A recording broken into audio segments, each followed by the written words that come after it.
Okay. Oh, there's a small window version of what I'm doing. Wait, I don't need this. It's probably. Wait. Hold on. Is this showing up on the stream? Let me fix my chair.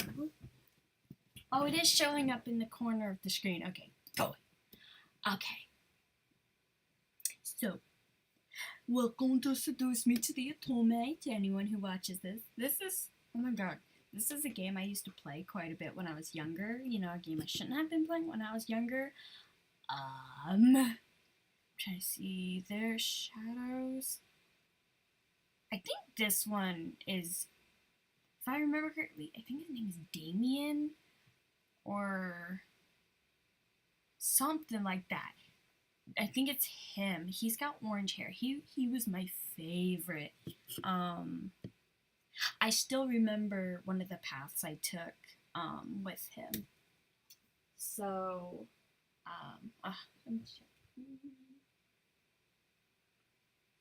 okay, it looks good. Okay, so wait. I didn't even realize I didn't have the volume up. Okay, let's put it on. Oh. Oh shit. Let me fix this real quick. If I do that.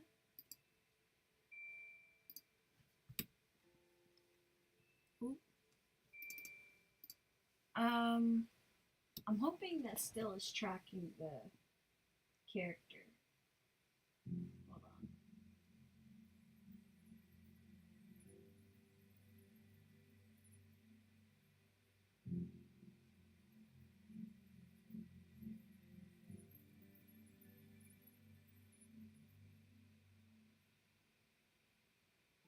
Oh shit, she's gone. Wait, damn, technical difficulties. I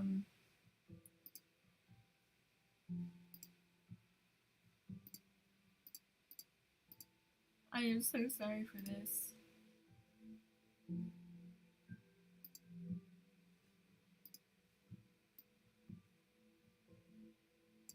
There.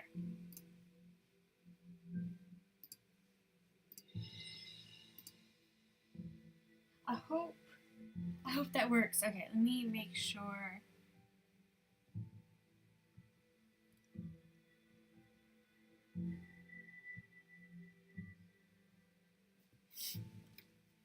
There we go. It looks like it worked.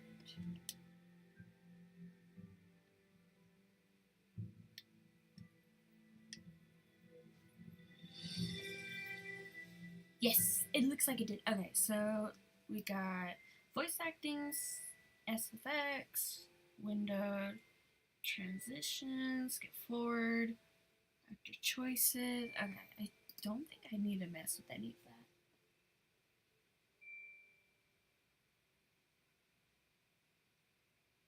Did it freeze? Okay, no, it's gone. Okay. I'm a little paranoid. I'm like, is it actually working or not?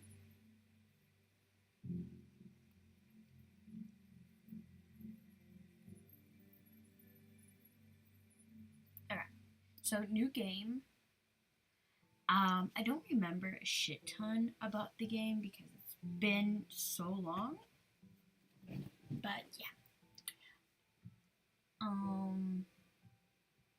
Okay. This is a fictional interactive narrative. Any characters resembles to real life people are purely, oh my god, I can't read, coincidental. Wow. I cannot read, man. Okay. Oh! Also note that this following game is made for PG-16 audience. Please know that sexual/violent themes are explored in this game. Trigger warnings, abuse. Oh, and S word. Oh. Damn. Why, hello. My, aren't you a gorgeous sight? Can I be honored enough to know your name? Sure? Oh. Olive. Mm, a lovely name. For a lovely person like you. Wonderful. Eric, do your job. Hmm?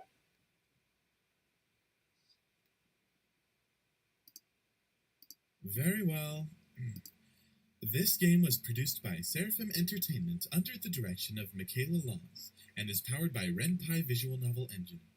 We truly hope you'll enjoy this story. I know I'll enjoy it since you'll be in it. What? Eric. Fine, fine.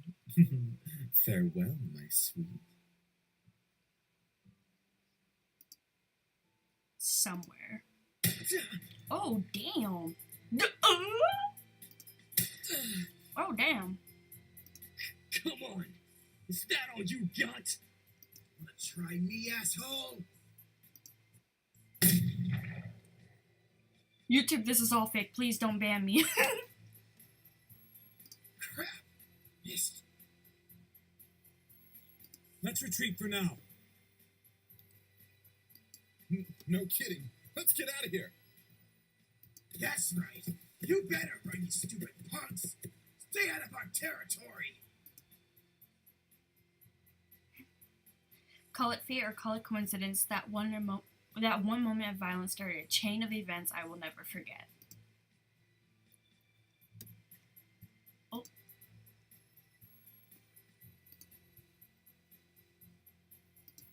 This formula, created in the 70s, is one of the most important in the field of financial theory. It is used to calculate the price of European-style options and is widely used by option marketers, though there are some discrepancies that are now corrected with the modern viewpoint. Oh. Oh, I got you. Hold on. Rain.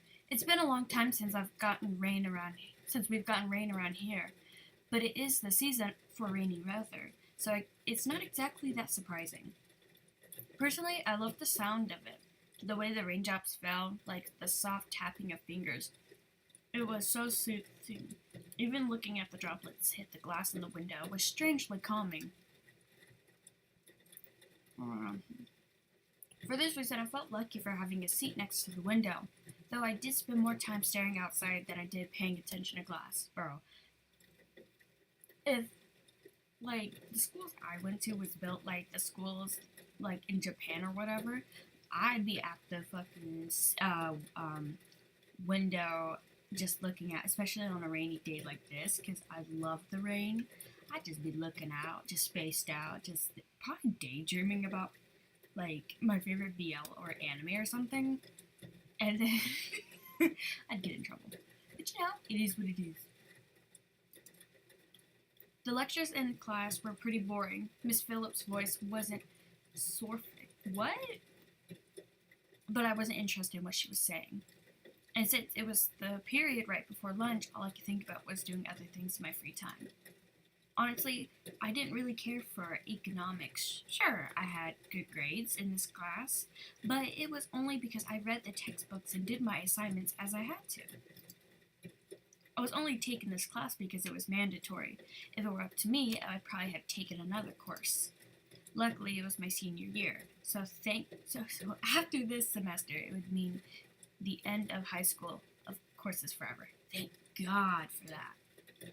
I didn't hate high school. It was just kind of mundane, how the days drifted on as if there was no end to it. The only thing I really enjoyed about going to school was meeting my friends and hanging out with them. But that was kind of it. In short, I was done with high school. The start of second semester brought a note of finality to it. I had already applied to many universities a semester prior, and I was expected to reply sometime in the next few months. It seemed like the start of something new, something that would change. That is, if things could change, I stared at the faint outline of raindrops in the distance. For now, I was stuck in this class. Miss Anderson, Yes. Miss Phillips' raised voice interrupted my train of thought. Just when I was thinking about class, I quickly turned my head to face the teacher. Hopefully she didn't pick me just because she noticed I was spacing out. Yes, ma'am? Would you care to name the equation I set up on the blackboard? No. Oh, I think I read about that in the textbooks last night. It should be the black squirrel's model formula. Very good as always, Miss Anderson. I know, thank you. I am the best, honestly, slay. Anderson, it followed me wherever I went. Most people didn't really know me by my first name, but rather by my surname. No doubt since the surname was the trademark of the international famous and philanthropic. Is that how you say it? I don't know. Anderson Family Toys, and because the founder was my own grandfather. Suzu, one of my best friends, turned around and proudly gave me a punch to the shoulder. Kick ass, girl. Yeah. From beside me, I heard Naomi, another one of my best friends, clearing her throat in obvious disapproval of Suzu's choice of words. She means good job. Miss Capini. Capini. What type of name is that? Capini. Hey, Capini, how you doing? Care to tell me who the creators of this formula were? No. Some guys named Black and Shoals. Fisher Black and Myron Shoals. Very good, Miss Patterson. Show off. Better study next time, Suzu. Be like us and study once in a while. Suzu rolled her eyes and slouched into her chair as Naomi gave her a small smirk. She always pouted when Naomi showed her up. That's the end of today's lecture. Now, let's separate into groups and work on your projects. Remember, everything is due on Monday. Go ahead now.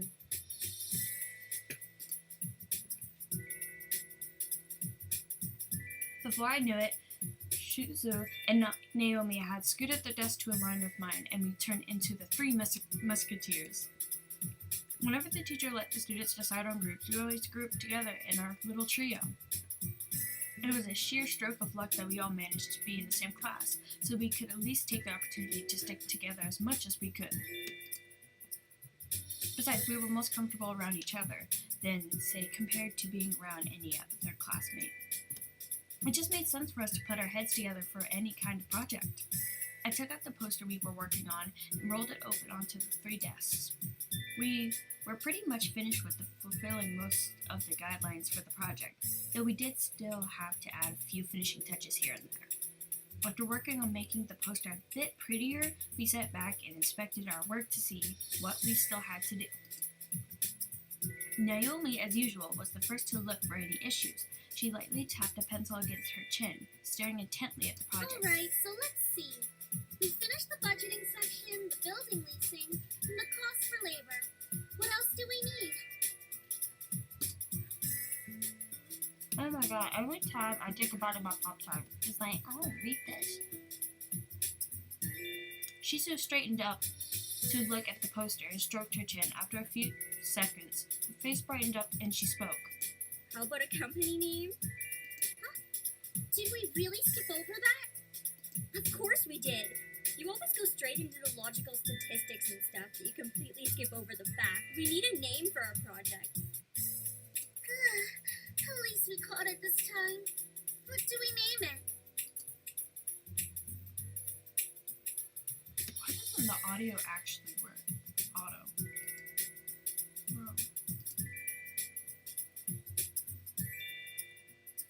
Whatever. Not sure. What do you think?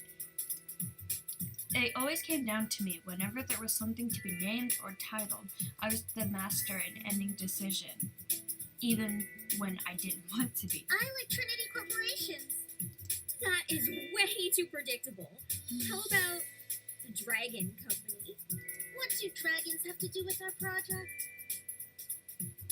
What? It's a totally unpredictable name. It's hot. But our company sells bubble gum. bubblegum. What do you think? Yeah. What do you think? Don't tell me I have to choose between the two. Both of them looked at me expectantly, even though I wasn't sure myself. I didn't really want to choose sides. If it were up to me, I would say, oh no, I have to choose! Honestly, Trinity Corporation sounds like a corporation name you would find in a BL for like some rich main lead mafia boy. Jack and Company does sound a little childish, but honestly, I love dragons. I'm gonna go with the Dragon Company. Booyah! Dragon Company it is! Alright, now that we've decided on the name, now what? I don't know. Don't ask me. You guys need to put some more work into this, honestly. As we ended our name game, a giggle scrambled my thoughts. Huh? Who was that? Ignore it, it's just Lisette. Lisette, what?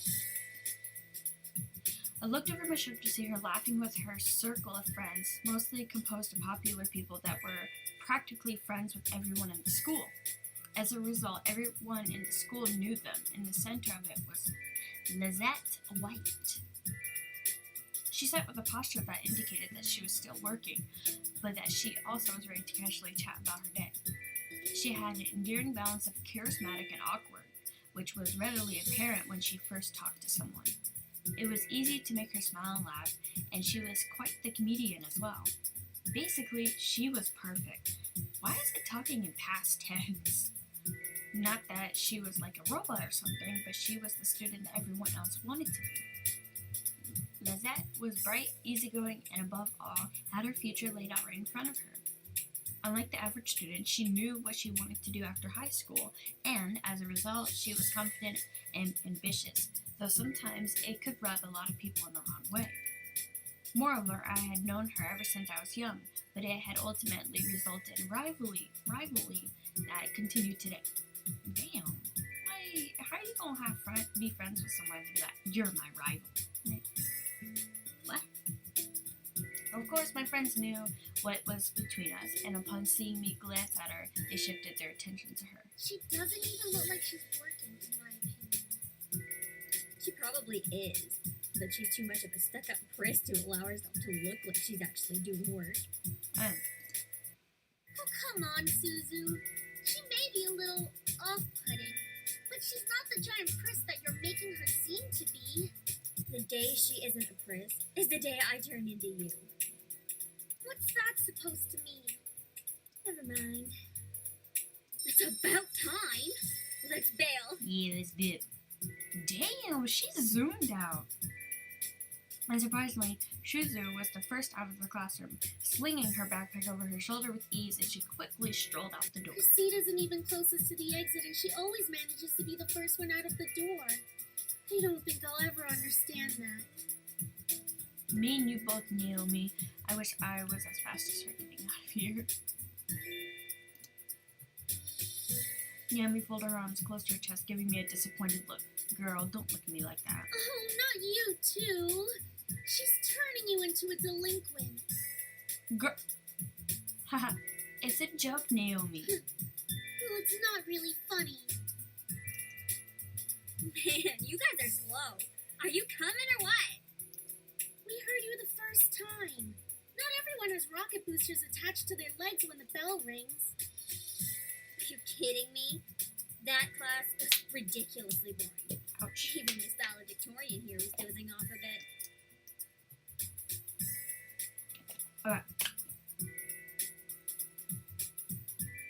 Aha, I do have to admit I was spacing out. And just because I answered one question doesn't mean I'm automatically the valedictorian. Okay, so it wasn't too interesting.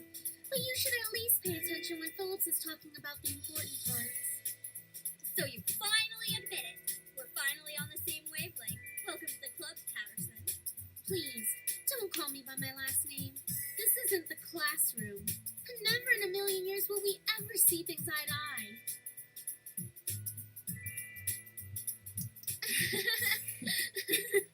Despite this, they both burst out in laughter. Normally, anyone would think that opposites like them wouldn't ever associate with each other. But even though they're so different, their friendship somehow made a lot of sense. Mostly, they were just perfect complements, or personality just didn't dictate the possibility of their friendship. After all, we three had been best friends since preschool. Alright, so where are we heading to first? Cafeteria? I think we can all agree that we're really hungry, especially after hearing about our company's line of deliciously spicy bubblegum. Who would even buy that? I wonder. Me! Me? I would pay good money to get a taste of it. Ha! You do like spicy food after all.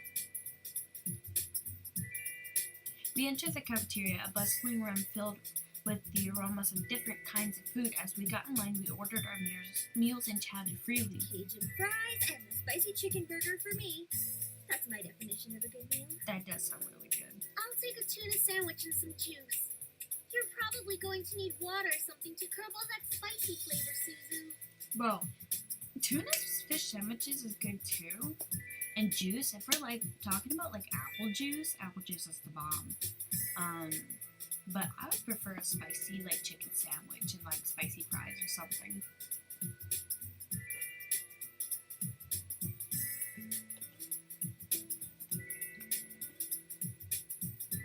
Ah. Oh. Ow. Drinking that water hurt my throat. I can't be tamed by the likes of that. If it's spicy, then it's gotta be all or nothing. You're crazy. Hell yeah, I'm crazy. I think I'm getting a migraine. From talking about spicy food? Girl, you. I think I'll go with what Naomi's having, Cajun mac and cheese. Ew. No.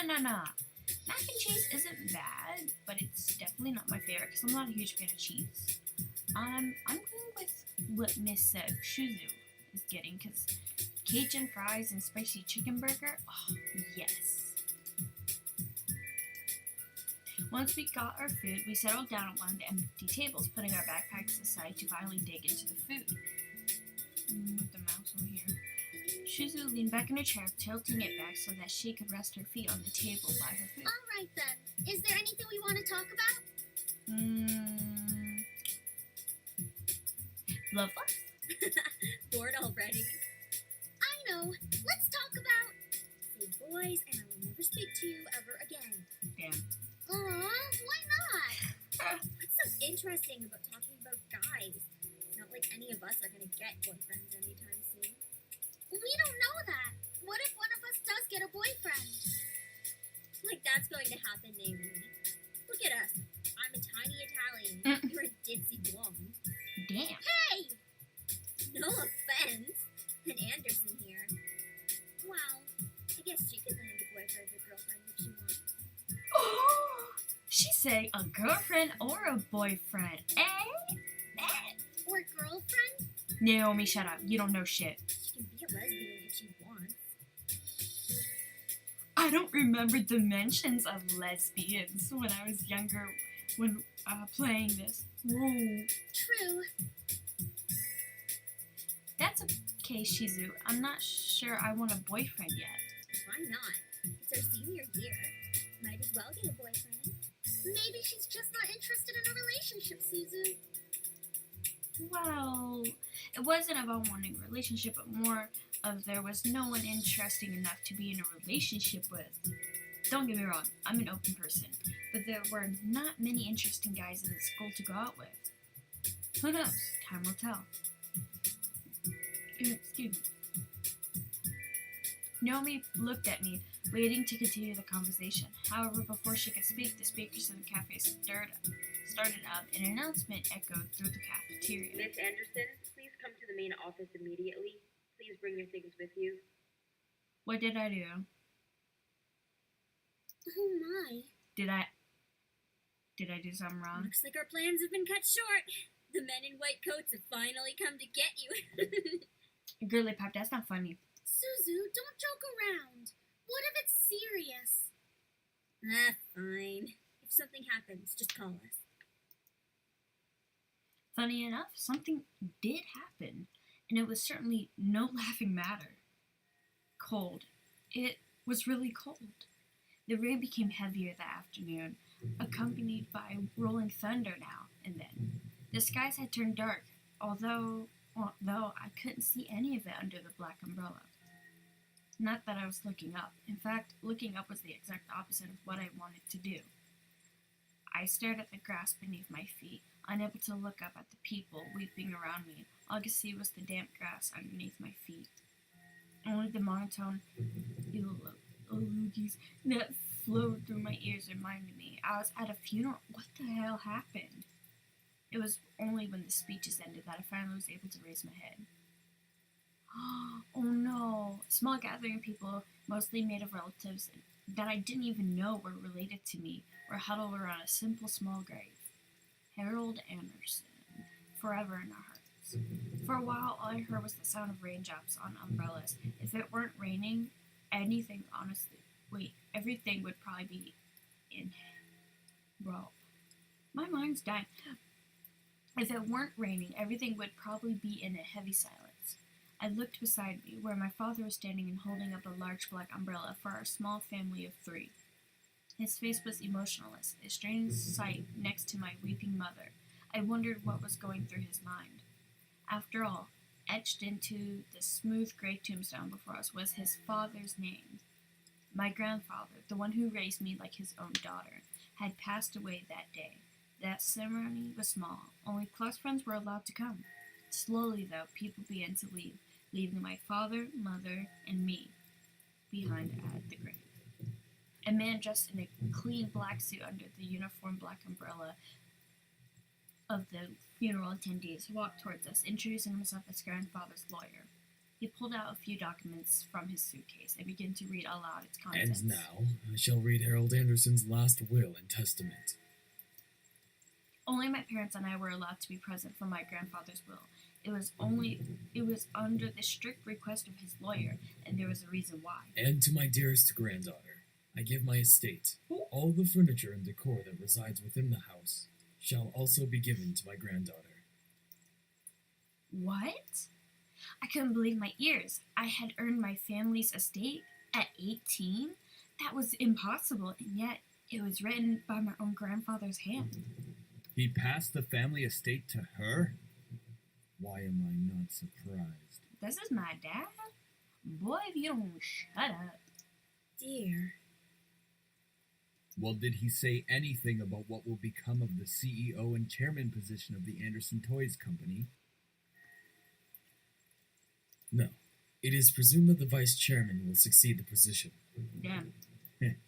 Even to the bitter end, he wouldn't give in. What a stubborn old man. Shaking his head, my father turned to face my mother with a serious expression on his face. About the estate. Should we send her there to get used to the building? It'll be a good place for her to live after high school. Are you sure we should? Why not? This would be a good experience for her. Honey, what do you think? I really wasn't sure what to say. Why did my grandfather think that I was the appropriate heir to the mansion? Was I even ready to live on my own? Well, that seems to be it. We'll be taking our leave now. I'm sure the little heiress needs some time to adjust. David! Damn. Even though she raised her voice, my dad wordlessly began walking back to the car. Disinterested. Don't mind him, honey. I think that your grandfather's passing really affected him. Why don't we get back home for now?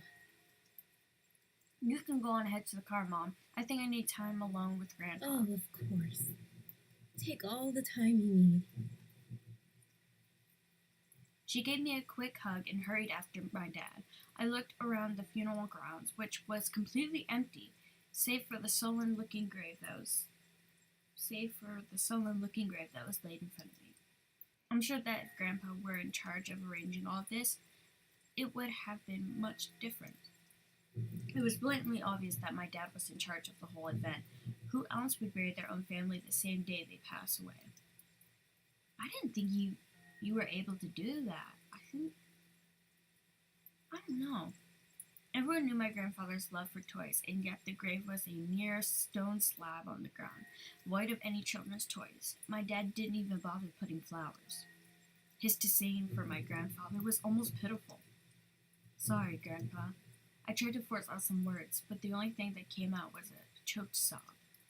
You told me to stay strong, but right now, I'm the farthest from it. Like that one time, a long time ago. Ooh. Grandpa! Oh, it's so good to see you again, sweetie. I was swept into a giant bear hug and we both laughed after he swung me around like an airplane. It was one of my favorite things about seeing my grandfather, the way he greeted me. Unlike my father, my grandfather was loving and playful, even as I grew older. Sorry that Daddy couldn't be here today. He said he wasn't feeling too good again. It had always been like that. Dad missed every visit to Grandpa's house, citing that he was busy with work or wasn't feeling well. Is that so? Well, that's okay. Daddy can come around next time. And you're here, right? Yeah. So what are we doing today, Grandpa? Mommy says that there's a new dessert cafe open in town. Maybe we could go. Oh, I would love to. But I've been so busy with the company these days. We're actually working on a little something. Would you like to see? Hell yeah. Yes. Oh, is that a toy? It is. I was designing a new line of them. But I feel like something's missing. You don't think you could help me out, could you? Of course. He placed the toy in my hands with a smile and I inspected it carefully. It was beautifully crafted and obviously a lot of work was put into it. There was one thing though. So, what do you think? I think the heart on his chest should light up when you hug it. It'd be more like it's alive and it could be like the little nightlight before you sleep. He stroked my chin, considering my input while nodding his head. After a few moments of silent deliberation, he turned to me with a chuckle. I'm gonna turn down the background music a little.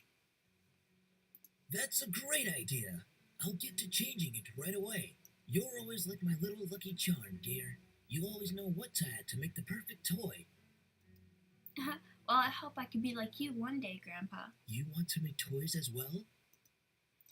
Well, making people happy is the best feeling in the world. I don't know if I want to make toys when I grow up, though. Don't worry too much about it. You have plenty of time to decide. Besides, you should do what makes you happy as well. That makes sense. Daddy doesn't think of it in the same way, though. Your father. I'm sure he just wants the best for you. I'm not so sure about that. Sweetie, look at me. He bent down to look at me eye level with a serious look on his face.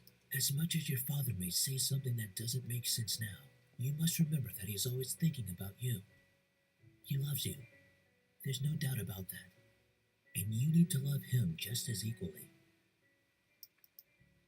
I don't hate Daddy. I really do love him. I don't know why he's like this, though. Your father and I have had some difficulties with each other in the past.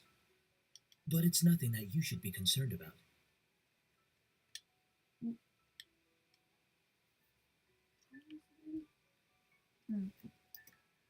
I heard tidbits of this from my mother and various other people. The only other people who had stayed quiet were my father and grandfather. Both of them refrained from saying a word on the subject matter, but it was clear what happened, that whatever happened set up a wall between them. It's hard, though, trying to pretend as if nothing were wrong. However, no matter what, you have to stay strong. You're a big girl already, and, well, there'll come a day when it seems like it's you against the world. But always remember that your family and friends will be here with you. Daddy, Mommy, your friends at school, me. We'll stand together to get through it.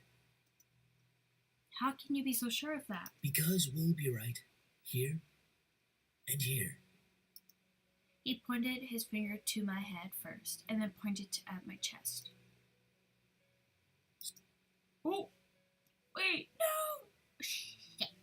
Anyway, for a moment he looked almost sad, pleading, but as quickly as it had came, the expression disappeared from his face and he was all smiles once again. Promise. Upon hearing that, Grandpa let out a great burst of laughter and stood up. All right then, enough of that. How about I whip up some special homemade dessert? I know I can't accompany you at that new cafe, but we sure can talk and eat while I cook and do some paperwork. Homemade dessert? I'll race you to the kitchen. Hey, slow down there. I'm not what I used to be. Can I have the grandpa? You willed me the very home I'd love to see you in. Why? Why would you think I would be ready to take it, especially after this? A surge of anger bubbled within me, but I quickly swallowed it. There was no use in getting mad, especially when the person in question was no longer there. I'm sorry, it's hard to stay calm when you're left me with so many questions, especially about what happened between you and Dad. What am I doing? Talking to a grave. My vision blurred, and I suddenly realized that I was crying. My face heated up as tears rolled down my cheeks. I'll bring you some flowers later. I miss you, Grandpa. I'll try my best to fulfill my promise I gave to you, even if the world might be turned against me. I left the grave, wiping my tears hastily so my parents wouldn't see. Well, it's time to head back home. I'll cook up your favorite lasagna when we get home, okay? Ew, lasagna's gross. Thanks, Mom. However, my dad didn't speak the entire drive home. I wanted to talk to him, but after his moment at the funeral, I wasn't sure if that was a good idea. What type of car is this? What is this? This must be like an old ass car. This is like some old navigation system or something. I don't know. It's about time we took off those dreary black clothes. Gathering my courage, I decided then that it was time to talk. Dad, can I ask you Go something? ahead. Why did you want me to move to the estate so soon? I thought I made that rather clear. The college near your grandfather's house is well known for its business program. You are planning to major in business, yes? No. Right after you graduate from high school, you'll just live there and can easily commute to and from school. It's a perfect fit for you. But it's so sudden. You just decide so quickly right after the funeral. Don't be so sensitive. If you're like that in the real world, you'll be crushed. Boy, can I kick him? I'm just saying that maybe we could talk talk a bit more about my future. In reply, my father rubbed his temples and sighed quietly. After you graduate from college, you'll work at Anderson Family Toys. I have connections since I am part of the board of directors, so you will be guaranteed a spot. That is what we talked about before, yes? I don't like how he's trying to, tell her what she's gonna do with her life. But what if... Stop mumbling. Mom, divorce this man. But what if I don't want to work there? Don't be silly. It's the family company. Our company. I'm not just going to hand it over to some incompetent vice chairman.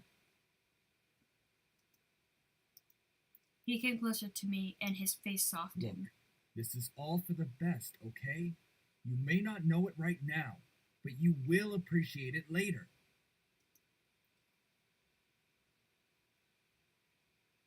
For some reason, when I heard him say that, something snapped in me. I wasn't exactly sure what it was, but it made me feel so angry. Do you even care that grandfather passed away? Of course I do. You don't seem like you do, bro. Well, everything seems fine and dandy to you. Things couldn't be better. Excuse me? I don't like your tone, young lady. Sir, you're the one that's being an ass.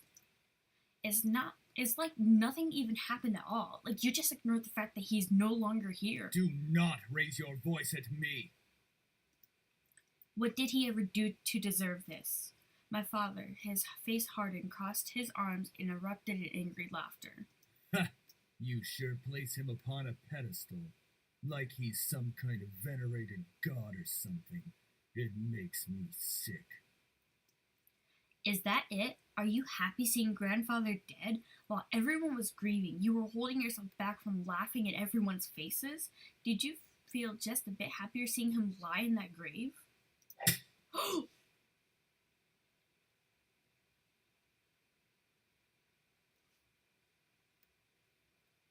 A flash of rage crossed his face.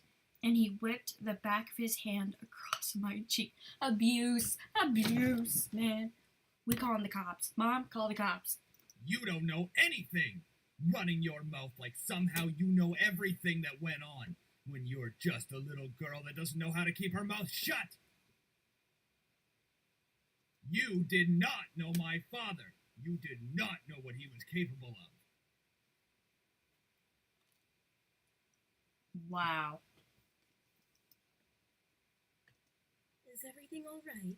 What happened? He bitch slapped me in the face, Mom. You need to divorce him. He hit me. Abuse. Nothing. I'm not hungry.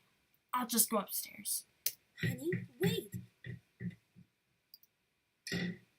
Wow, very purple rum.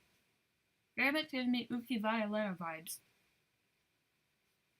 I quickly turned and ran up the stairs to my room, slamming the door behind me. My breath came in short pants, and for a while I just leaned against the door to my bedroom, eventually sliding down to sit against it. How did things become like this? My cheeks still throbbed, and I tentatively stood up and looked at the mirror and see how it looked. Hopefully it doesn't bruise. What am I saying? Tears formed in the corners of my eyes, but I blinked them back rapidly. I couldn't cry for the second time today. I had to be stronger than that. Are you alright? Your father told me nothing happened, but you know your father. Of course he told you nothing happened after he just smacked me across the face. I'm fine. I just lost my appetite. The lasagna's done, though. And I don't want you skipping any meals. Are you sure? Yeah, don't worry about me, Mom. I'll come downstairs later to eat. You're not telling me the whole story. I just don't want to eat right now. Please, dear. Tell me what's going on. I wish you would tell me why you're being like this. I wanted to tell her. A part of me was screaming to tell her what Dad had done. At the same time, I knew she couldn't fix anything. Besides, I was moving out regardless. I remained silent, letting the event remain in the past. I'll leave your food on the table if you want to eat it later. Finally, my mom left me alone. It was strange to think she was only a few inches away from me, only separated by a single wooden door. I really didn't know what to do. I needed to do something, anything, to get my mind off what just happened. Anything would be better than thinking any more about the pain still radiating from my cheek. I was going to move into my grandfather's house tomorrow. I should probably pack my stuff so I would be prepared for tomorrow. Yeah, that's a good idea. I should start packing. I opened the closet, rummaging around for a while. I finally found 2 large bags, pulling them out of the floor of my room. I then began to empty my drawers and cabinets so that I could bring all my things with me. I didn't have much to bring, other than clothes and some toiletries. It was kind of bizarre that I didn't have any personal belongings. It wasn't like my luggage was completely devoid of them, but I certainly didn't have many things in my room that I would miss if I suddenly left the house. I shook my head and rid myself of those thoughts. If it were going to be my new home, it would have to feel like it. One way or another, I was going to make it a home. What is that ringtone? Just as I was packing my things, my cell phone began ringing and vibrating in my pocket. I slid my phone out of my pocket and answered it, while slowly easing myself onto the bed. Who could possibly be calling? Hey, Anderson, you there? Hey, girly pop. Is everything alright? We were worried about you, so we decided to call. Hello? I'm really glad you guys called. My voice managed to come out, though it was only a whisper. What happened? Are you okay? Well, I slowly began to tell him about the funeral that afternoon. A small silence followed when I was done recounting what happened, and to my relief, Naomi finally spoke up. I can't begin to imagine how you must be feeling right now. I'm so sorry. Do you want us to come over right now? No, it's okay. My dad is in a good mood, so we could just keep talking on the phone like this? Of course! We'd stay on the phone until the crack of dawn. Right, Suzu? Yeah.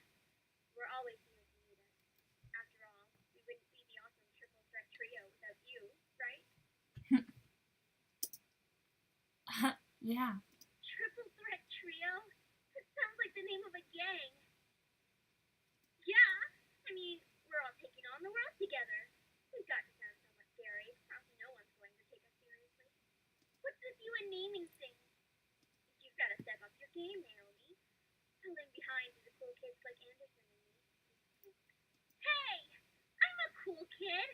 If anything, I'd say you have to step up your game. Girls, stop fighting. We chatted cheerfully about all sorts of things. Very soon I had forgotten about the events that day and was engaged in a conversation about Naomi's favorite TV show, some program called Herlock. We all agreed that the actor playing the titular character certainly had a very distinctive look about him, with that long overcoat and scarf wrapped around his neck. We had many disagreements about who we thought was the coolest character. Yeah, he has really high cheekbones, and his eyes are pretty. Though I do have to say I prefer Jackson, and as a bonus, his actor is just so sassy. I looked at the clock hanging on the wall and I realized how late it was. Whoa, it's already 1 a.m.? Sorry to keep you guys up so late. I think I'm gonna hit the hay for tonight. See you guys at school tomorrow. I should probably shower and go to bed. I can't believe I stayed up this late just to talk to my friends. But it was really nice. Well, to the bathroom I go. I took a relaxing shower. Nothing beats hot water and the feeling of being clean. After drying myself, I promptly dressed in my pajamas and crawled into bed. A nice hot shower after a long day. I'm so glad to finally be in bed. It had really been a long day. I knew that I was wishing for something to change back in class. But I certainly wasn't expecting any of the things that happened today. And I have to go back to school tomorrow. Ugh. I curled up on my side and tightly wrapped the blankets around me. I really wasn't in the mood to be returning to school, but my dad probably would make me go just for the sake of it. It's time to go to sleep. I reached out the lamp of my nightstand to turn off the lights. She forgot to eat. However, my mind was so lost in the passing of my grandfather and the thought of inheriting something so big that it haunted my mind the entire night until the next morning. I shook my head to clear the sleepiness out of me. To no avail, I really didn't get any sleep last night. It's already time to wake up. Wait, school. As soon as I realized I had to go to school, I slid out of bed and looked at the vanity mirror. That's a relief. Luckily, there was barely a bruise on my cheek. If you had to squint to actually see it, I doubted anyone would actually notice it, unless they leaned in really close. Breathing out a sigh, I got dressed, took my backpack, and caught the bus to go to school. It wasn't even hours before everyone heard the news. I was approached in school and given condolences for my loss. However, that wasn't what shocked my friends. Wait, so you have the whole Anderson house to yourself? Lucky as hell, man! Quit being so sensitive, Naomi. Quit being so vulgar, Suzu.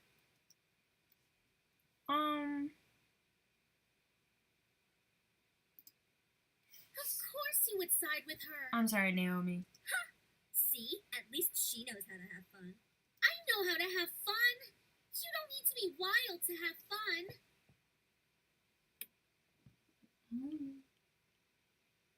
It does not keep track.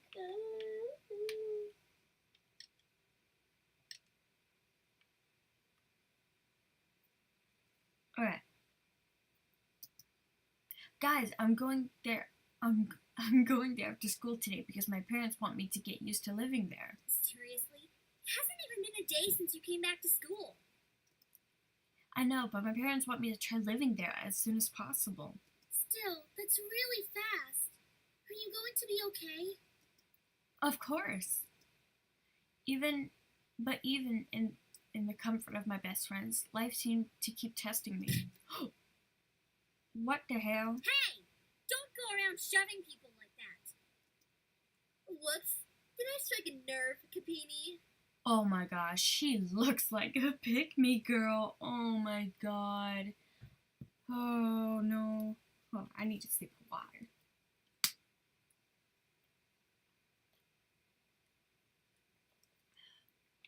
dehydrated.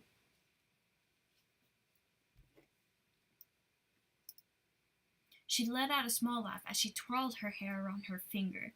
Lizette, one of the last people I wanted to see today. It's not me you should be apologizing to. Oh, Anderson. Hey, how's it going? I'm alright. Haven't you already heard, Lizette? Of what? Her grandfather's passing. Well, I'm sorry about that. I don't really watch a lot of news. It doesn't really sound like you mean it. No, for real. I do mean it. Earnestly. Why wouldn't I? Because you already starting shit with me today? Typical Capini. Isn't her family involved with the mafia or something? I wouldn't be surprised if she brought out the bat from behind her back right this moment. Oh my god. I had nearly forgotten the crowd that followed Lizette, which was mostly composed of people that no one wanted to see on a typical school day. No one had the slightest idea why exactly they followed Lizette around persistently, but they labeled themselves as social equals with her. That is out of line. Suzu comes from an honest family, says the one whose family profits from political scandals. Damn. Yeah, your dad doesn't make anything unless he's in the court with dirty politicians.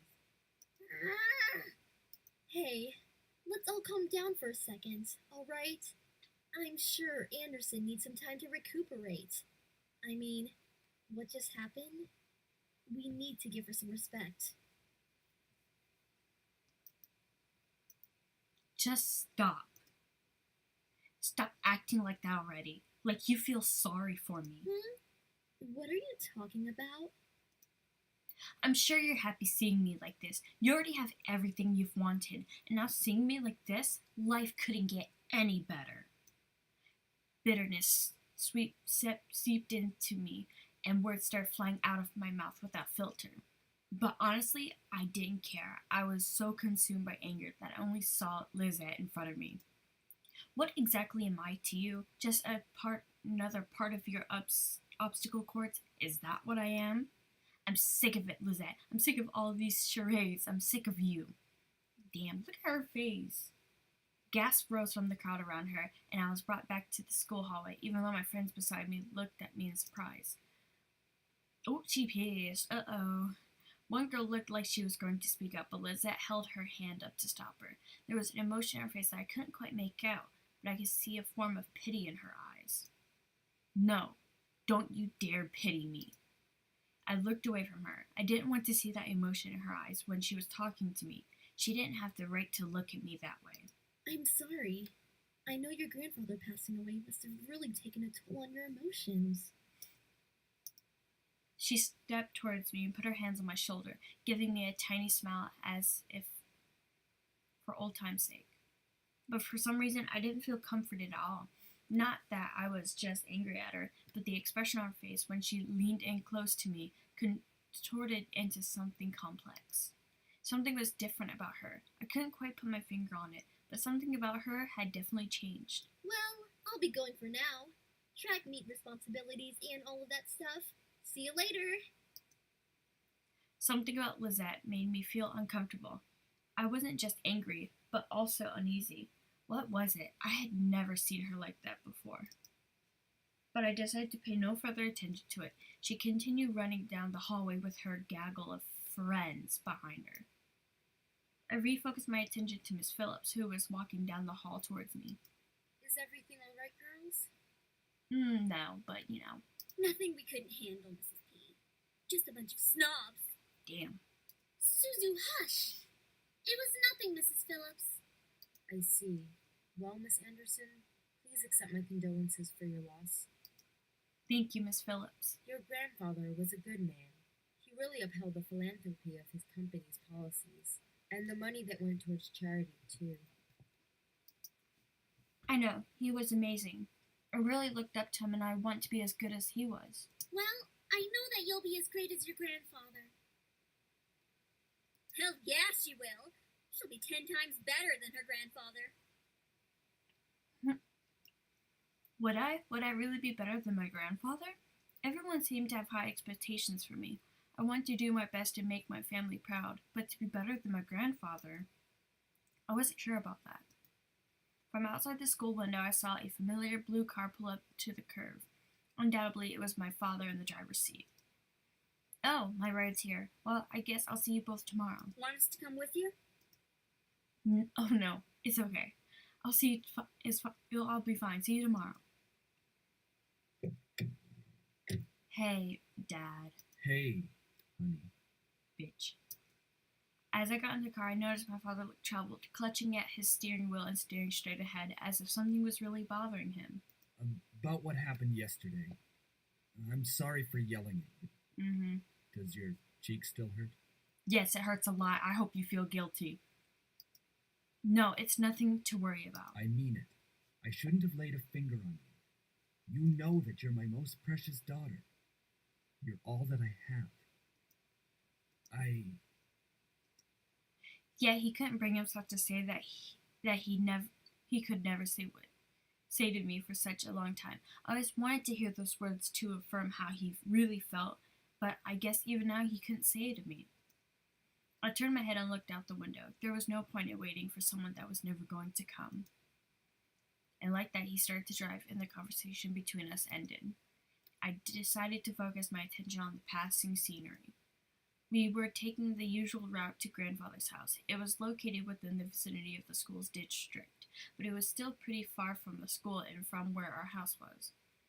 He had always lived alone. He insisted on doing things by himself, even at his age, living in such a large house. I wondered, did he pass away with no one at his side as well? It sounded lonely and sad.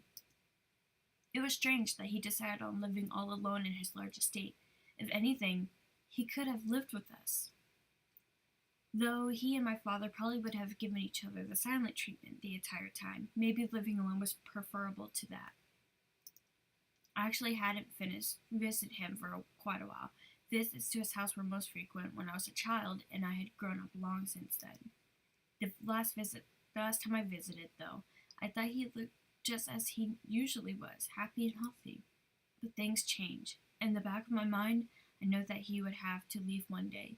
It wasn't like humans could live forever. So why did my heart feel so heavy? The car ride was mostly spent in silence, until he spoke up again. How was school? Maintaining your grades, I hope.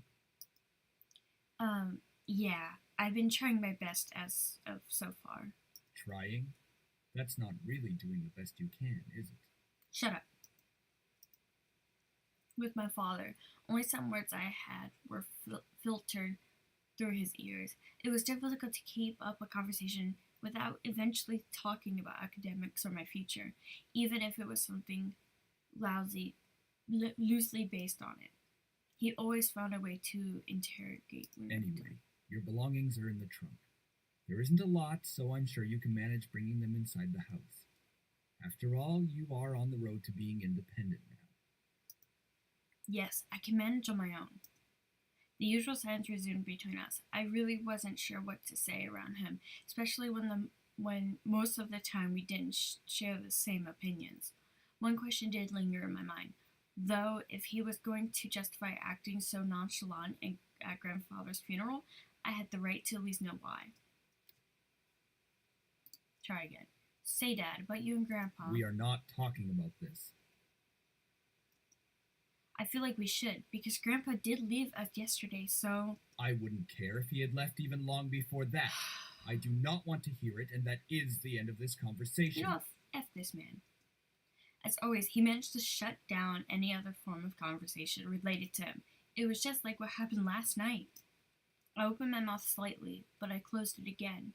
It was like talking to a brick wall. It wasn't like I could find out anything by somehow arguing my way through it. All right, then. I leaned against the car door and stared out the window. I really couldn't think, what would this place be like? I had been to my grandfather's house before, but it was one thing visiting, and it was another thing actually living there. How could I manage living on my own without any training to really care for a house? I knew that naturally the bills would be paid by my parents, who inherited grandfather's stocks to the corporation, but I had never lived independently before. Thinking about it made me feel like some kind of bird being pushed out of the nest. Though I was technically an adult, I felt unprepared and a bit daunted at the prospect of actually moving into a new place. Most people my age would be ecstatic moving out. After all, it would symbolize some kind of change in their lives, like being on the road to independence. But I felt like it was nothing of the sort. I really hoped that I wouldn't let my parents down. I wouldn't want to let grandfather down. What would he be saying right now? I guessed about the passing clouds in the sky. If you're out there, grandfather, how would you be doing? Would there be anything you'd want to tell me at this moment? And of course, no answer.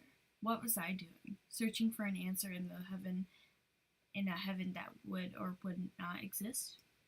I ducked my head to stare at the blur of trees and cars from the car window. My head was definitely going into the clouds there at a moment.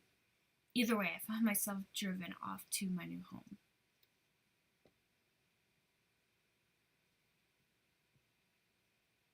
Oh my god, my mouth. The car rolled up to a stop. I drifted out of my thoughts. Here we are. Go on in. All right, tell Mom I love her. All right. I love you, Dad. No, make sure you come by and visit us often. No, I'm going to miss you a lot. Nothing other than a blank stare? I paused a bit before reaching for the car door handle, waiting for any form of a goodbye, but he didn't speak again. Wow, what a dick. I sighed and exited the car. Hearing my dad pop open the trunk, I saw the 2 large bags I packed last night that were large enough to carry only the things I needed. I took them out, placed one bag on each shoulder, and closed the trunk. He then drove off, leaving me alone in front of the mansion. I watched the blue car fade into the distance of the road before turning to see my new home.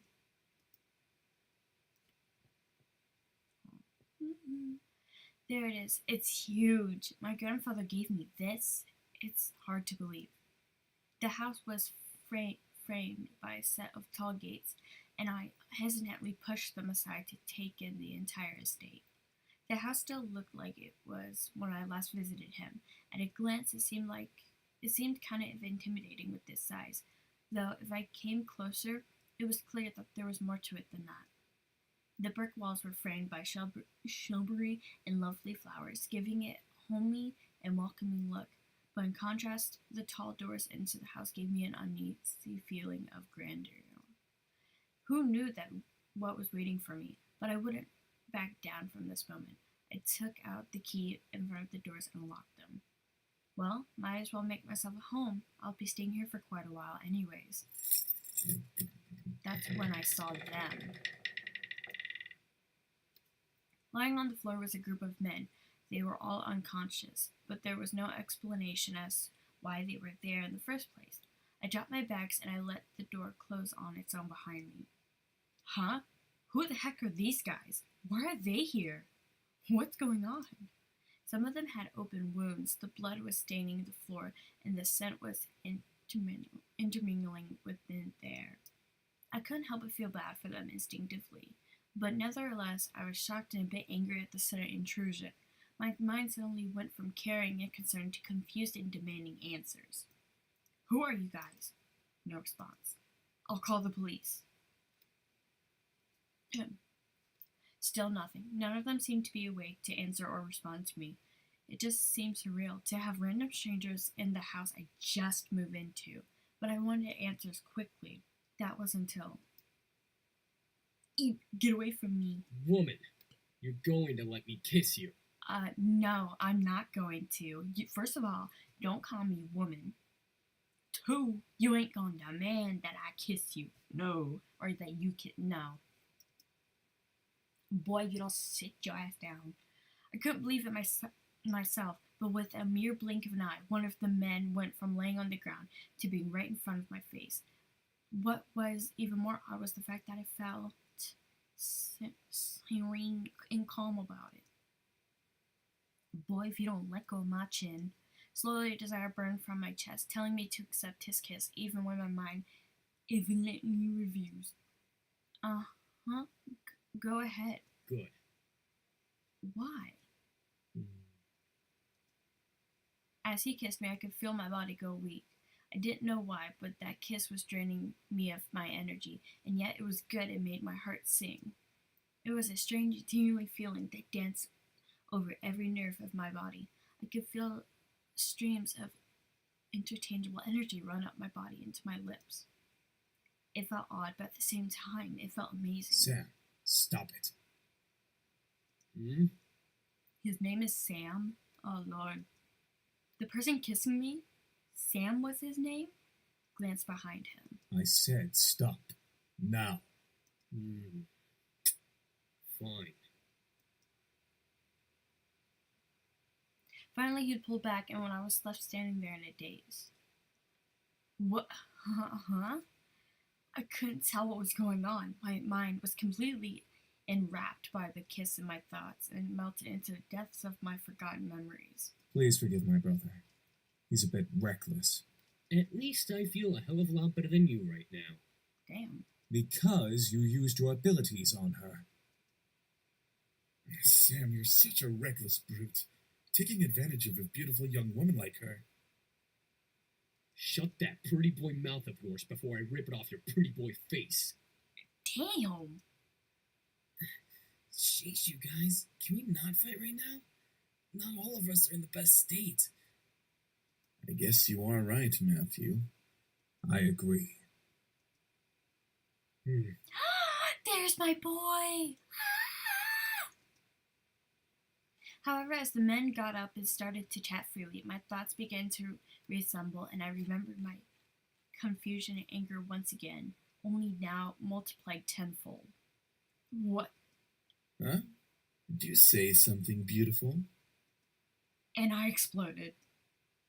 What is going on? Why the hell are you in my house? Why are you guys all wounded? Why did you kiss me? Who are you guys? I couldn't help exploding, but after being taken advantage of and being left in a mush state, my words escaped without filter. Definitely scared the men around me, even the man who kissed me. That's my boy. That's my boy right here. Look at him. I love him. Wait a second. The guy who kissed me. Ouch! What's your problem? Damn. What's your problem? You can't just go around forcing people to kiss you like that. Are you some kind of pervert? Pervert! It was only a kiss! It might mean nothing to you, but it means a lot to me. What? Was it your first kiss? Oh my god. Ow! Damn. Hey, what was that for? I know first kisses aren't exactly amazing and full of sparkles and something out of a fairy tale, but I had at least expected it to be more than just something forced. So it was your first kiss. Stop making such a big deal out of it. Boy, are you asking to get punched again? Well, what do you want me to do? It's not like I can somehow take it back. Hit him again. Ow! You're just being violent now! Because I want to. You deserved it. Anyway, if you try to pull any funny business in the future, just a fair warning, I know Taekwondo. I think I've bickered enough. Time to get back to the main issue. So what exactly are you doing in my house? Miss, please forgive us for our intrusion. We didn't know this abode belonged to anyone, nor did we have the time to take that into consideration. What do you mean? You don't just barge into people's homes. We wouldn't have had to if we weren't as wounded as we are currently. We just escaped from a deadly fight that could have ended our lives. Luckily for us, your home was near and the windows were unlocked, so we quickly came inside. The last time I remembered, there were laws preventing strangers from stepping onto private property. Although, considering the severity of the wounds, it had to be serious. I guess that explains the wounds. But why? But not why he kissed me? He had absolutely no right to do that. Well, lovely flustered lady, it's hard to explain, truly. We're not exactly normal. Why does his voice give off Baiju voice vibes? Not normal? What are you guys, demons or something? I asked almost jokingly, but the boy seemed to take my question differently. My boy! Oh, yeah, actually, something like that. Bro. Eh? We're incubi, miss. Demons who consume and use sexual energy of humans to survive. Come here, daddy. Incubi? The fabled demons that existed to taunt humans and make them sex-crazed monsters? The mythological beings that could look like anyone just to get into your pants? The imaginary monsters you saw in movies or on TV? Bro, really? Just not Discord. Twitch? Hello? Did you hear him? No. We're telling the truth. Do you think she's still processing it? No shit. Yes, and she'll understand right about. Right, it was funny while it lasted, but it's time to cut the joke short. Incubuses don't exist.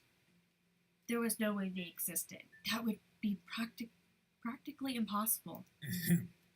Incubi is the correct plural form. And yes, we do exist.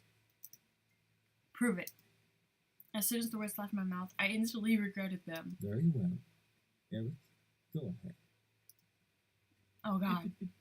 Very well. My sweet, you're so tempting with such He's non-behavior. kinda hot too, Let though. me ease your mind with a tender kiss. I promise you'll enjoy every minute of it.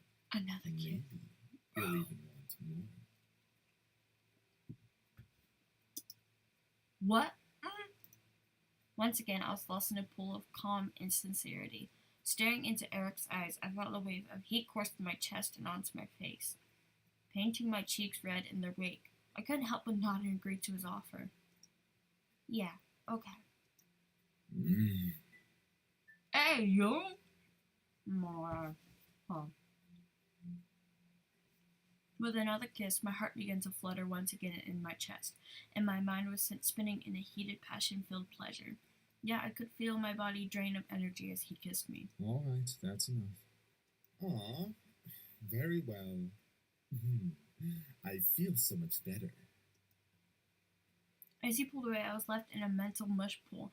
I felt weak in the knees despite my will demanding me to stand straight in front of the boys before me. The world around me began to spin as I tried to speak. I think I'm going to... Where are our manners?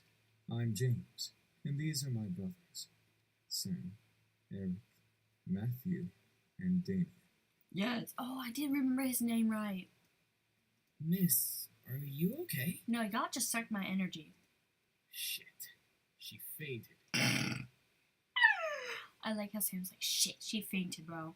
Guys, she fainted. I wonder why, dumbasses. I couldn't believe it. Incubi. Real. It all spun around in my head until I saw only black. Floating in the darkness, my mind kept replaying the scene over and over again, reminding my body of the touch of the incubi's lips against mine. However, I began to feel the smooth silk around me and my eyelids unwillingly opened. Where? I woke to find myself in an unfamiliar place. Where was Mom? Dad? I was pretty sure this wasn't my room. Oh wait, I lived at my grandfather's house now. Of course, it would be unfamiliar. I rubbed my eyes and surveyed my surroundings. I was still in the clothes that I arrived at the house in, but I was laying in a silk-covered bed.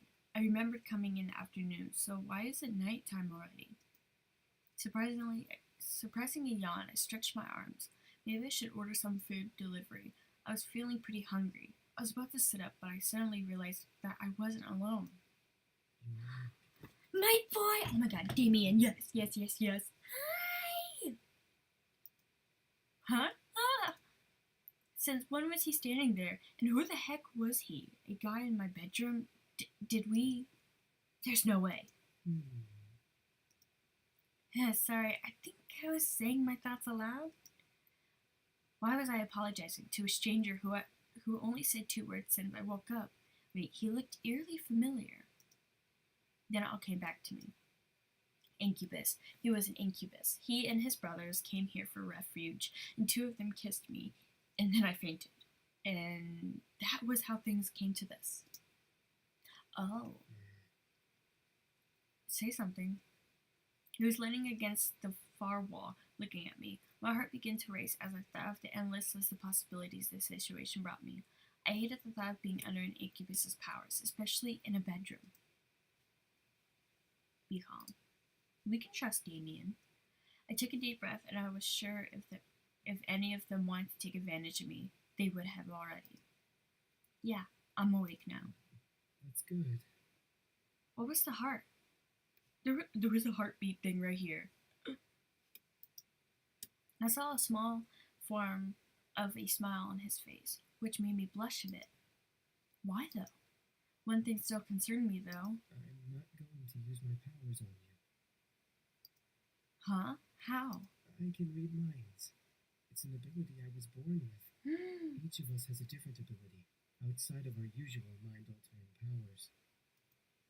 Great, even more surprises. I grew even more worried about the situation I was in. I see. How long have you been asleep? For a few hours. It's already gotten quite dark outside. Well, where are the others? My brothers are downstairs, cleaning up the blood from the lobby floor. And making you dinner as an apology. Good damn thing. Okay, that's unexpectedly sweet. It's the least we can do after invading your home and 2 of us using our powers on you. You've got a point. Right, I had forgotten about that. It still irked me that they had practically taken advantage of me at that point.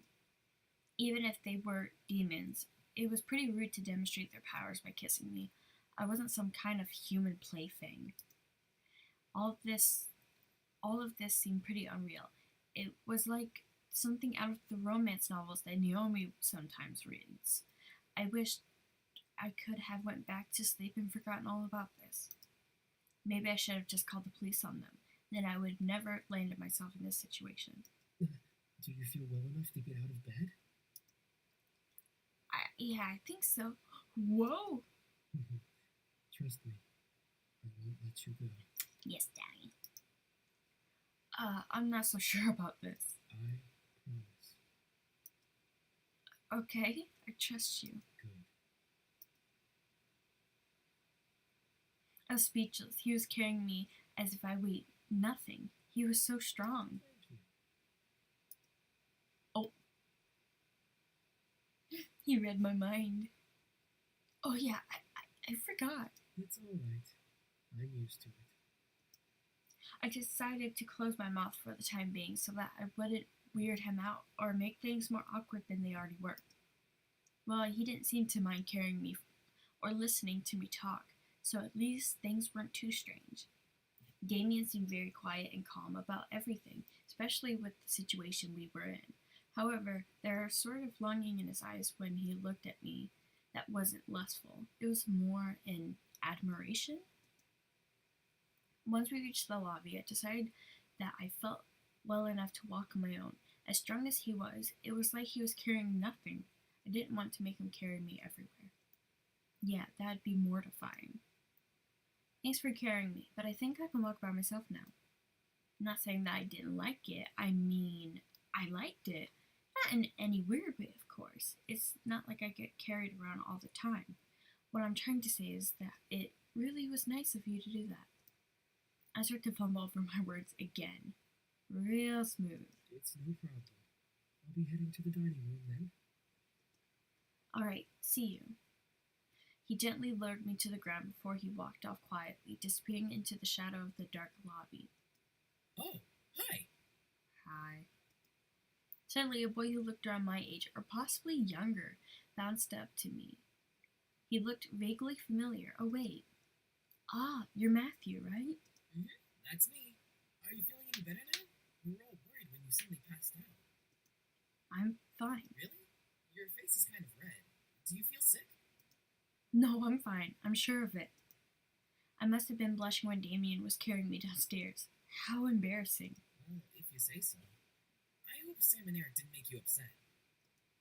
It's okay. After all, I did hit Sam after what he did and about Eric, I just wanted you guys to prove to me what you were saying. I suppose incubi are real then. I wonder how exactly I got myself into this mess. First my grandfather, then a fight with my father, blowing up at Lizette, and now this. I certainly had a knack for getting myself into sticky situations. Oh, I have an idea.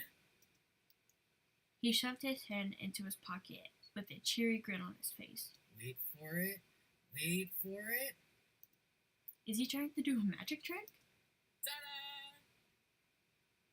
That's cute. What the fuck? What is this exactly? He smiled as to wave it off, but he opened his eyes and saw what he was holding. His face frozen in shock. Wait a second. What did I just make? This is... It's kind of cute. What he produced from his pocket was a creepy-looking doll. Ah, what is that? I'm not sure. Look, I'd keep it. His face paled considerably, and he dropped down to the floor, scooting away from it frantically. Get it away Oh from my me! god. I think possessed by a demon or something. Acting like you're not a demon? But isn't he a demon himself? That's not what I wanted to make. I just wanted to surprise you with a stuffed animal or just something to cheer you up. That looks like it came straight out of a horror movie. He slumped his shoulders and looked down at his feet. Oh, it's okay. You don't have to look so dejected. I mean, it's certainly unique. I'll keep But it. it looks so creepy. Nah. It's the thought that counts, right? You just wanted to cheer me up after all. I picked up the doll and looked at it closely. Sure, it looked pretty weird at first, but it could be cute if I looked at it from a certain angle. I give him a small smile. Thanks. You're welcome. It's good to see you smiling, even though the thing I made still kind of creeps me out. Anyway, you should come with me to the dining room. We're almost finished with the food, and, well, I don't mean to brag, but we're pretty decent chefs. Hell yeah. Sounds great. Lead the way. Something smells good. My stomach grumbled in agreement. I was starving. Oh, the girl's awake. Boy, don't talk to me like that. Excuse me, I have a name, you know. Should we really care?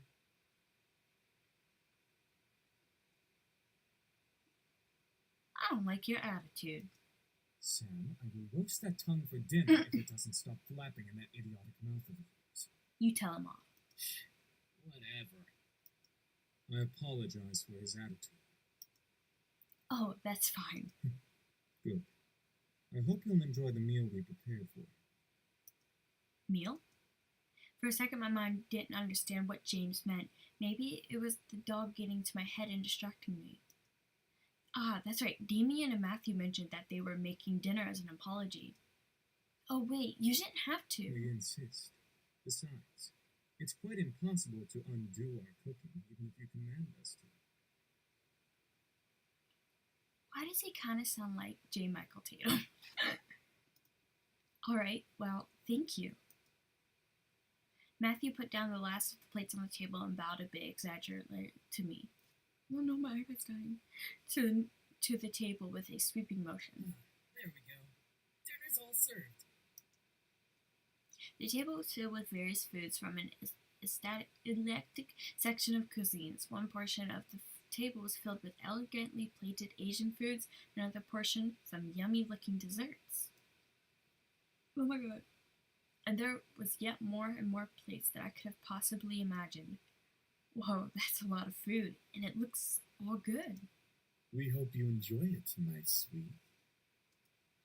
What? Sweet? Me? That's enough, Eric. You're no fun, James. I don't need to be fun, Eric.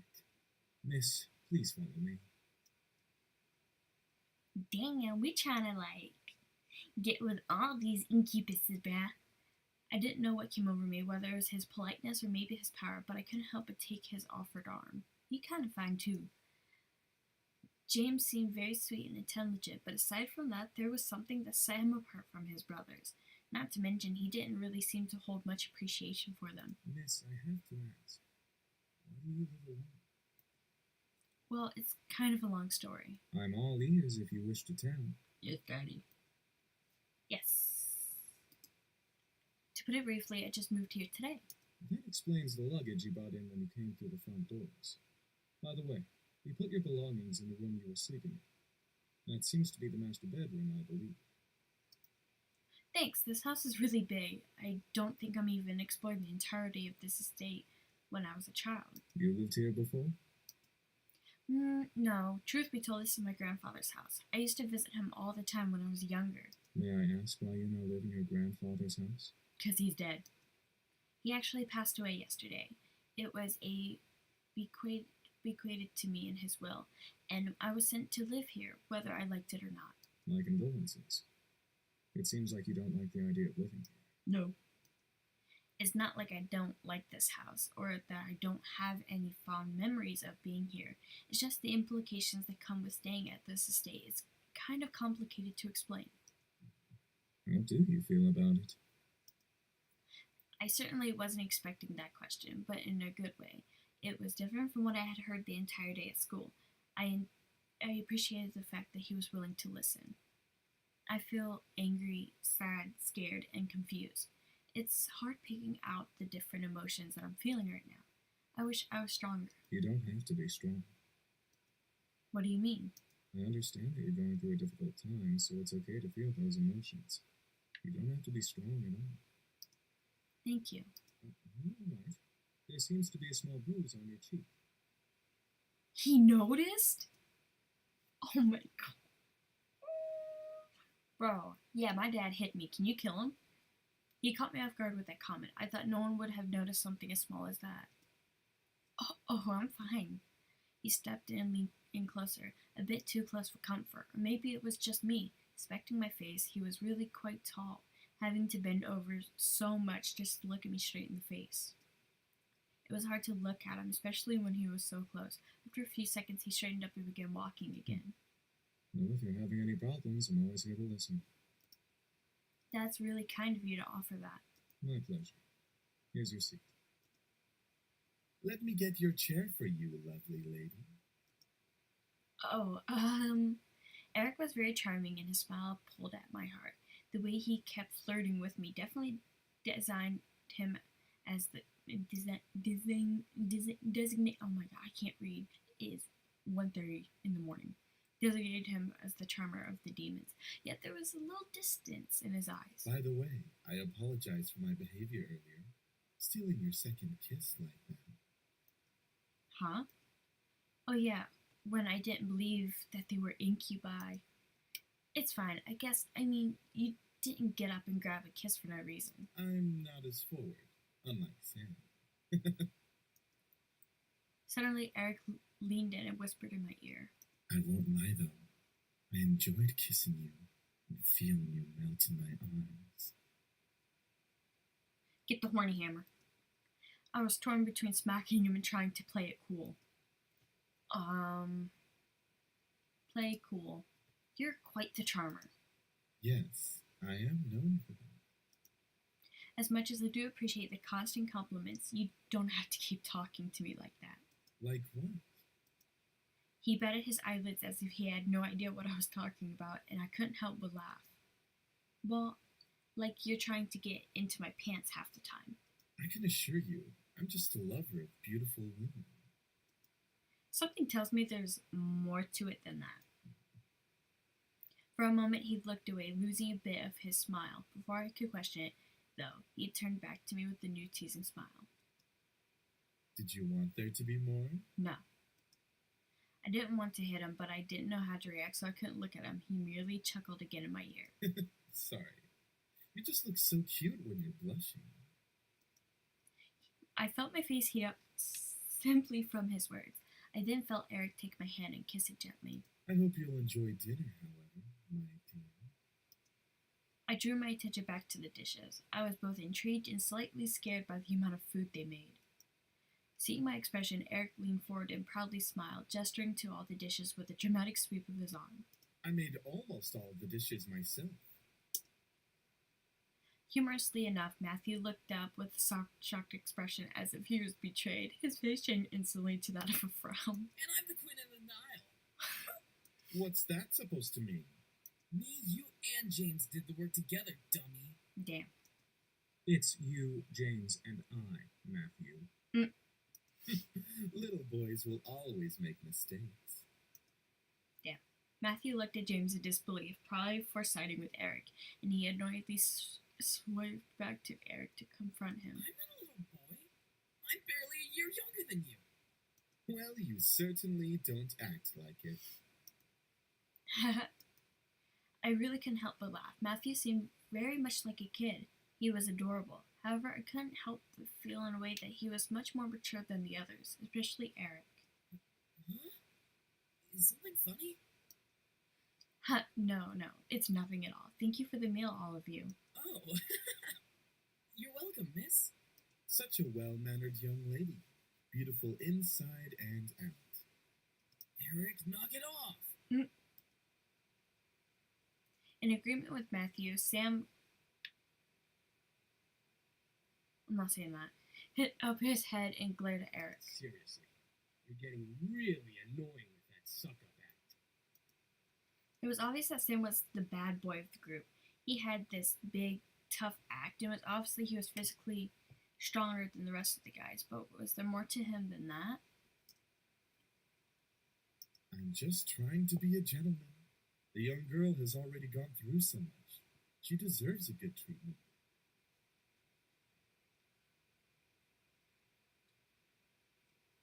There's a difference between being a gentleman and being an obnoxious flirt. Schooled even by James. You're gonna need some cold water for that burn. Oh no, I got crumbs on my canine kuro mat. No.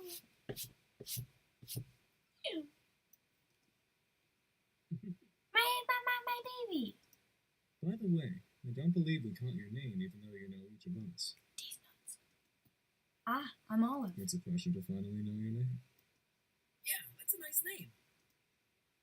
They were all comfortable around me, despite the awkward situation we were in. It was as if it were natural for them to be around humans. I guess that was just how incubi worked. But I was still curious about one thing. Excuse me. All at once they looked at me. I didn't know why, but having all of them look at me feel kind of important, like a queen or something. What is it, miss? I wanted to thank you for the food, but I still want to know why y'all came here. I feel like I don't quite understand. Understand? Yeah, like being told that a bunch of incubi randomly appearing in your house was perfectly understandable. How do we explain? We were attacked. We came here to heal. What's so difficult to understand? And this bitch keeps having an attitude with me. Now you're just being rude, Sam. Thank you. I'm just saying.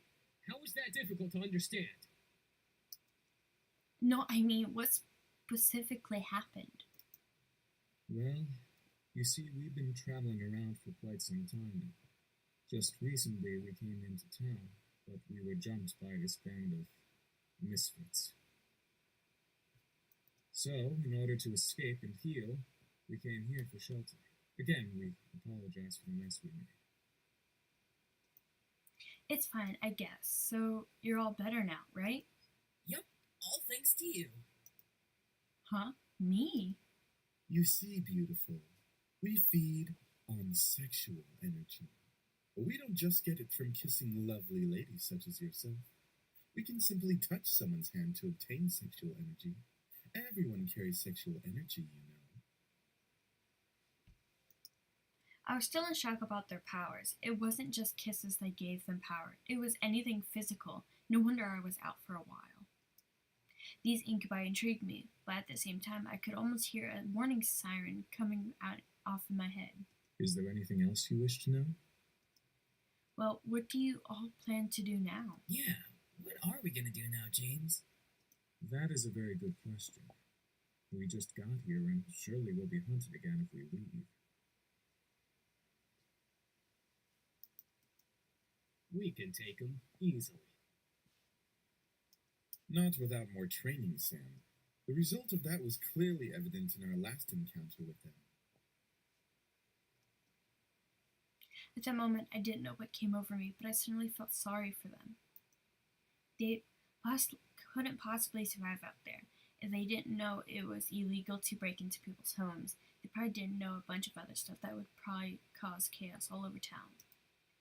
Or on the flip side, they could be taken in for questioning and be poked and prodded like lab frogs for research. That'd be even worse. But most of all, they reminded me of back then.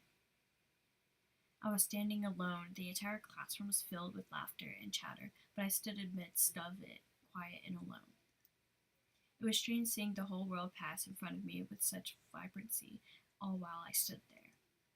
On the plus side, I wasn't engaged in any of the drama that might have arisen, like scribbling on someone's paper for revenge or kicking someone too hard. It was kind of nice just standing back and watching things pass by and life go on. I had long before convinced myself I had preferred to be alone.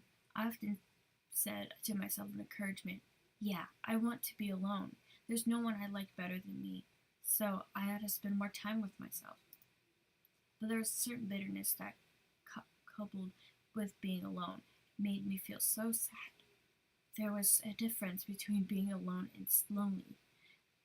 I just didn't realize it at that moment. Even after that moment, my father, my mother, there was no one to turn to. I was so lonely.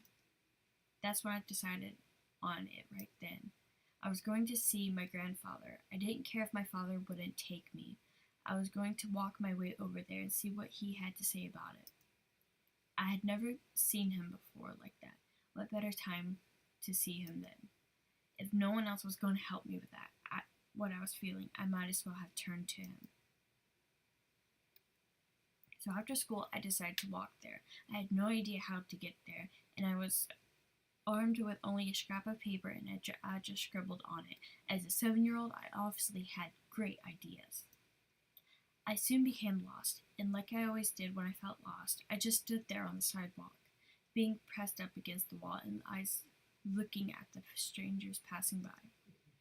And like always, people continued to pass by, and life continued to go on. I was sadder than ever. I had ended up in a situation I was originally in. Nothing had changed. I thought that I was silly for even thinking I could change things with my own hands. That was until a voice brought me back to reality. Hon, is that you?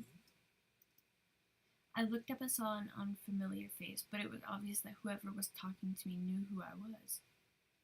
And from that moment, things began to change. Life began moving its rusty joints, and I realized that things were moving along. Suddenly, I had become part of a crowd that moved like a blur past me. I was no longer someone who stood still and watched others hurry past me. Life had changed. I had changed.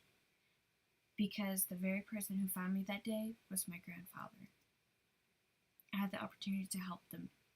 Though, would I? I wanted to, but I wasn't sure if that was the best idea. After all, 5 demons in my house weren't exactly the living arrangement that I had imagined when I first moved in. There was a matter of making sure no one found out about their powers. Thinking about them as lab rats made my stomach queasy. Oh my god. And even if they passed for humans, how would I explain having guys living in my house? Imagine if my friends came over. They would practically think I was part of a harem or something. Oh god, imagine if my parents came over. I think my mom would faint. Who knows what my dad would do? I think he would have them all arrested on the spot. Ugh, this was hard. Maybe I should have written out pros and cons list before actually having to make the decision. Don't worry too much about it. You have plenty of time to decide. Besides, you should do what makes you happy as well. Oh my god. It was strange that I happened to remember what my grandfather said to me when I was little, but it did kind of make sense. They weren't in the same situation that I was in before, but I didn't want to help them out. Oh, I did want to help them out. I think it would ease my conscience and also make me a bit happy to give them help, as weird as it sounds. Clenching my hands into fists, I strengthened my resolve to speak up. Well, you could... What was that, lovely lady? That is, Spit it out already. Bitch, shut up. You can stay here with me if you like. Everyone but Sam. Sam, get out. Damn. As soon as I finished my sentence, the room became still. I'm not sure what went through their heads from my words. The silence in air cut like a knife until I finally spoke up once more. It seemed like you all need a place to stay, and well, I just moved into this giant house, so it seemed like it made sense. It was still quiet in the room. I decided to keep talking. If you would like to stay here, though, there are 2 things that I need all of you to follow. Yes? First of all, you can't use your powers or deliberately do something that might harm me or any guest that comes over. Well, save for enemies, but you get the drift. That sounds reasonable. Exactly. Second, you have to help me with any errands around the house. This place is kind of big, so yeah. That is a generous offer, miss. Are you sure that would be okay? We don't wish to burden you any more than we already have.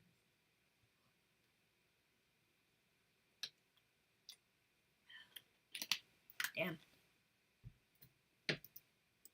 It's alright, really. I mean, I just started living here myself, so I would appreciate some help around the house. A wonderful idea. We'll live here and train while helping you with the house. Look at this Servants host's for the lovely face. princess. I don't like how he's looking at me. What? Are you serious? Shh, be quiet, Sam. I haven't slept in a bed for days. They all seem to like the idea, except for Sam. And hey, I didn't really hate the idea either, even if they were incubi. It'd be interesting having 5 guys help me with taking care of the house, given they would follow the rules and I just laid down. Fine, but we're not staying here forever. Only until we can beat up that group of punks. I think that is a reasonable time limit for our stay.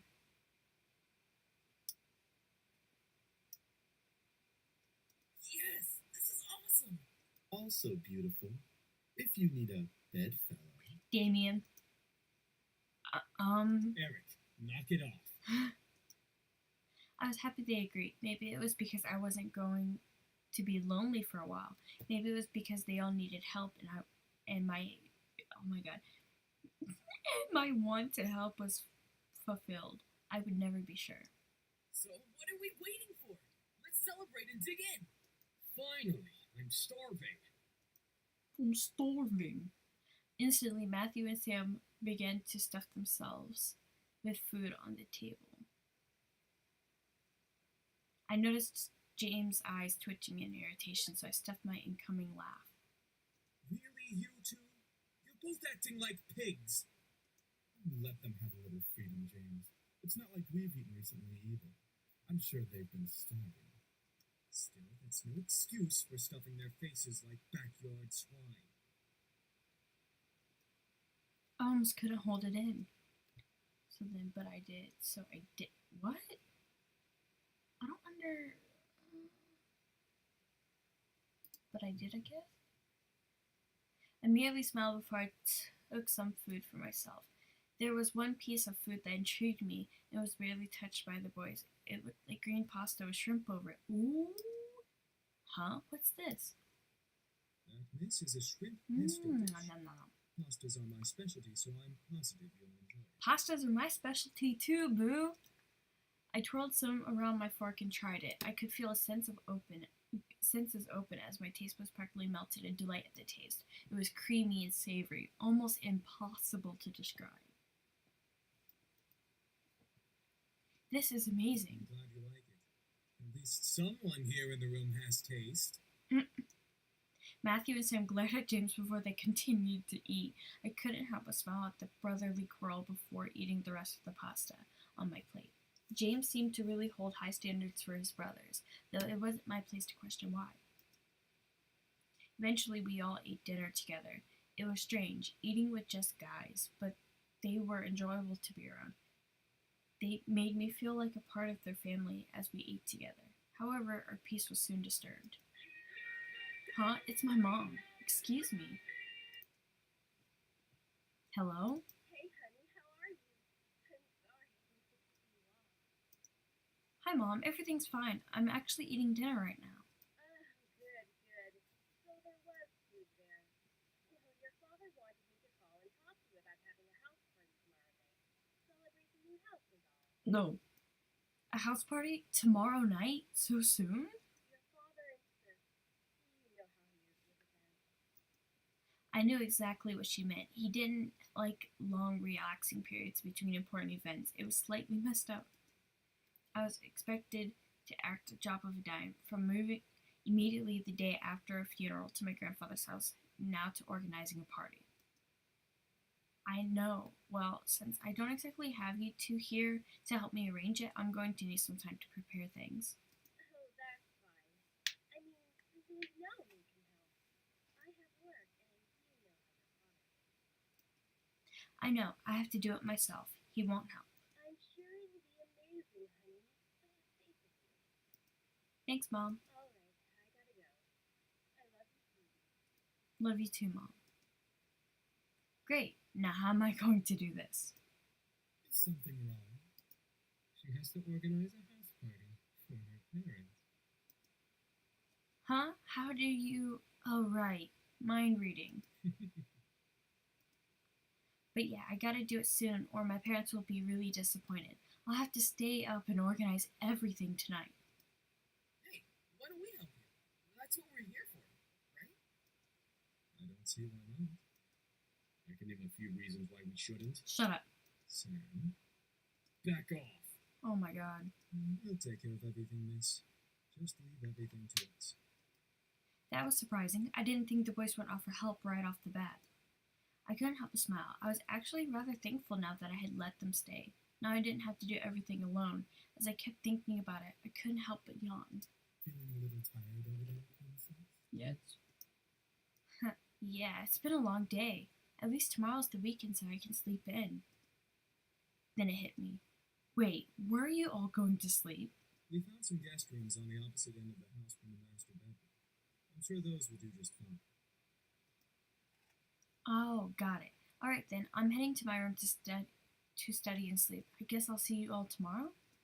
Have a good night. I will. You too. With that, I left the dining room and went to my room. Rick, no. Mm. What? I wasn't going to do anything. Yes, he was. I love that. I wasn't going to do anything. Yes, he was. I love Damien. Oh, he must have read his mind. As soon as I got into my room, a wave of exhaustion hit me. Why am I so tired all of a sudden? I just woke up from that nap. I dragged myself to bed and huddled up on my bags. I opened it and grabbed my economics book, knowing that no matter how tired I was, I had to study at least a page or two before sleeping at least. The words on the page scrambled in my mind as I read through them, but after 2 or 3 tries, I managed to understand what the page was about. Equations. Ugh.